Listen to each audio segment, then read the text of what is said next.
Et on va évidemment continuer à parler des élections de mi-mandat aux États-Unis. On part ce soir en Pennsylvanie, Anthony. C'est l'un des États clés qui pourrait faire basculer la majorité au Sénat du côté républicain ou du côté démocrate. Et des accusations de fraude ont visé l'État de l'Est américain.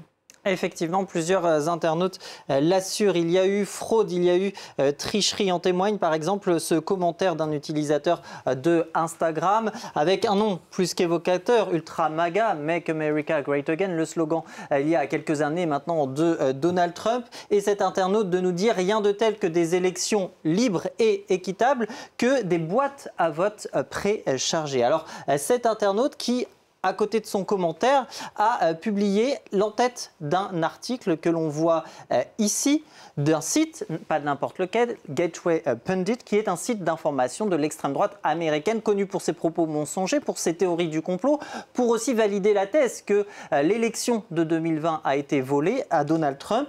Cet article, on le retrouve ici, il a été publié le 27 octobre dernier, donc, et à l'intérieur de cet article, vous voyez, il y a une vidéo qui sert de preuve aux accusateurs donc de tricherie, vidéo que l'on va découvrir ensemble et que l'on voit ici. Donc on va avancer un petit peu pour aller un petit peu plus vite. On voit sur cette vidéo un fonctionnaire qui est chargé donc de la mise en place, de l'organisation de ces élections.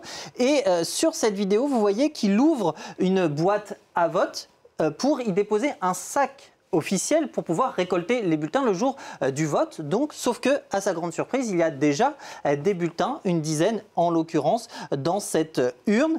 Une vidéo qui porte la mention, et c'est important, de Rumble, plateforme de l'ultra-droite américaine.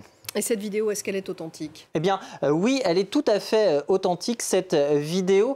Il y a eu irrégularité, pas fraude. Explication, les responsables électoraux du comté en question ont expliqué que les électeurs qui avaient donc glissé ces bulletins n'avaient tout simplement pas respecté les consignes de vote qui leur avaient été envoyées quelques jours auparavant, en l'occurrence de ne pas voter avant le 25 octobre, date de la mise à disposition, si je puis dire, de cette boîte à vote.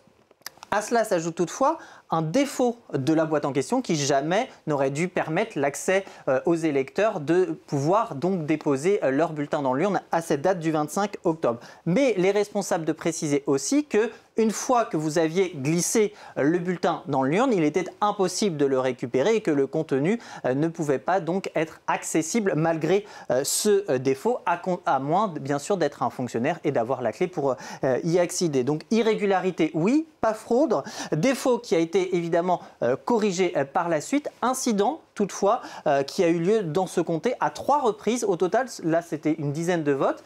Au total, ce sont 18 bulletins qui ont été concernés. Des votes validés, comptabilisés une fois que l'identité des électeurs a été validée. Merci beaucoup pour cet éclairage, Anthony Saint-Léger. Vous restez avec nous, on marque une courte pause et on se retrouve tout de suite pour un nouveau journal.